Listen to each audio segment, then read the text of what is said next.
बीड जिल्ह्यात मागच्या काही दिवसांपासून रोज घडणाऱ्या घटनांमुळे कायदा सुव्यवस्थेचा पूर्णतः बोजवारा उडाला आहे का असा प्रश्न पडावा एवढी गंभीर परिस्थिती निर्माण झाली आहे। शनिवारी रात्री झालेल्या गोळीबाराच्या प्रकरणात एक ठार तर 2 जण गंभीर जखमी झाले। हे प्रकरण पैशाच्या व्यवहारातून झालं असल्याचं पोलीस सांगत असले तरी याला राजकीय रंग असल्याची चर्चा आहे। वेळ रात्रीची 8:15 वाजता, ठिकाण परळी शहरातील बँक कॉलनीतील परिसर। फारशी रहदारी नसलेल्या या भागात लोक घरांमध्ये असतानाच अचानक गोळीबाराचा आवाज झाला आणि याच गोळीबारामध्ये एक जण जागीच कोसळला। त्यांचं नाव होतं बापू आंधळे।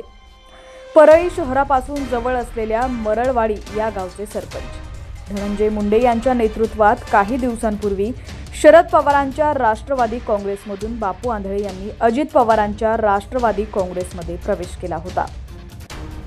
असं असलं तरी या घटनेला राजकीय पार्श्वभूमी आहे। बापू आंधळे यांनी राष्ट्रवादी शरद पवार गटाचे नेते बबन गीते यांच्या पॅनलमधून ग्रामपंचायतीची निवडणूक लढवली आणि निवडणुकीनंतर अजित पवार गटात प्रवेश करत धनंजय मुंडे यांची साथ दिली। पैशाच्या व्यवहारातून या 2 गटात गोळीबार झाला असला तरी या ठिकाणी धनंजय मुंडे गट आणि बबन गीते गट असाच हा वाद होता।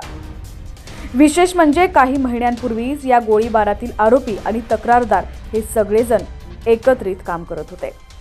आता संपूर्ण बातमी पाहूयात। त्याआधी तुम्ही HPN मराठी न्यूज चॅनल पहिल्यांदाच पाहत असाल आणि अजूनही चॅनलला सबस्क्राइब केलं नसेल तर नक्की सबस्क्राइब करा आणि बेल आयकॉनवर क्लिक करून नोटिफिकेशन्स मिळवा, जेणेकरून आमचे अपडेट्स लवकरात लवकर तुमच्यापर्यंत पोहोचतील।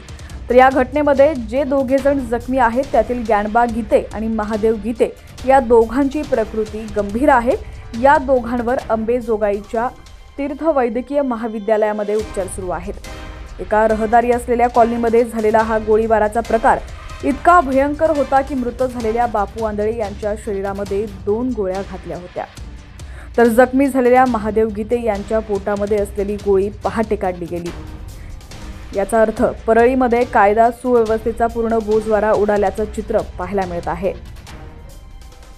या गोळीबाराच्या घटनेनंतर कायदा सुव्यवस्थेच्या संदर्भाने समोर आलेले प्रश्न सुद्धा तितकेच गंभीर आहेत। या गोळीबारामध्ये गोळीबार करणारे आणि ज्यांच्यावर गोळीबार झाला त्यांच्यावर यापूर्वी गुन्हे दाखल झाले होते, तर मग त्यांच्याकडे जे पिस्तूल आले त्या पिस्तुलाला परवानगी होती का?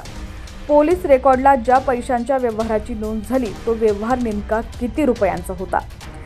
या ठिकाणी एकूण किती जणांजवळ पिस्तूल होते आणि कोणत्या पिस्तुलामधून किती बुलेट्स फायर झाल्या? रहदारी वस्तीमध्ये झालेल्या या गोळीबार प्रकरणात एकूण किती जण सामील होते? पोलिसांच्या रेकॉर्डप्रमाणे पैशांच्या व्यवहारातून हा गोळीबाराचा प्रकार घडला असला तरी यामागे राजकीय संघर्ष आहे का, असे प्रश्न देखील आता उपस्थित होऊ लागलेले आहेत।